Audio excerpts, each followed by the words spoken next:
BLO के द्वारा आपको उपलब्ध कराए गए गणना प्रपत्र को भरने में आपको निम्न बातों का ध्यान रखना है। यदि वर्तमान मतदाता सूची में जो फोटो है उससे आप संतुष्ट नहीं हैं तो आप नई फोटो चस्पा कर सकते हैं। इसके अतिरिक्त जो मूल कॉलम में आपको जानकारियां भरनी है उसमें अपनी जन्म तिथि का विवरण भरना है, आधार संख्या वैकल्पिक है, मोबाइल नंबर, पिता या अभिभावक का नाम, पिता या अभिभावक का इपिक नंबर यदि उपलब्ध है तो उसका विवरण, माता का नाम यदि माता का इपिक नंबर उपलब्ध है तो उसका विवरण,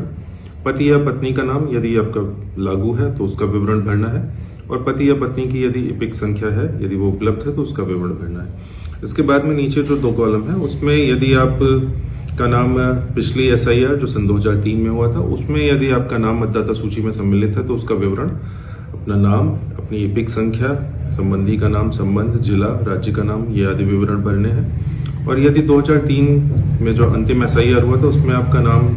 नहीं है और आपके किसी परिजन का नाम उसमें है तो उसमें संबंधी का विवरण इसमें भरा जाना है। उसमें उनका नाम, उनकी इपिक संख्या, संबंधी का नाम, संबंध, जिला, राज्य, विधानसभा निर्वाचन क्षेत्र आदि का विवरण 2003 की SIR का इसमें भरा जाना है। इसके अतिरिक्त यदि भारत निर्वाचन आयोग के द्वारा मतदाताओं की सुविधा और सहूलियत के लिए ऑनलाइन माध्यम से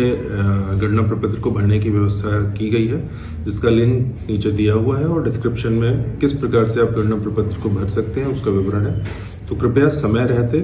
गणना प्रपत्र को सही तरीके से शुद्धता से भर के BLO को उपलब्ध कराएं या ऑनलाइन माध्यम से गणना प्रपत्र को भरें। धन्यवाद।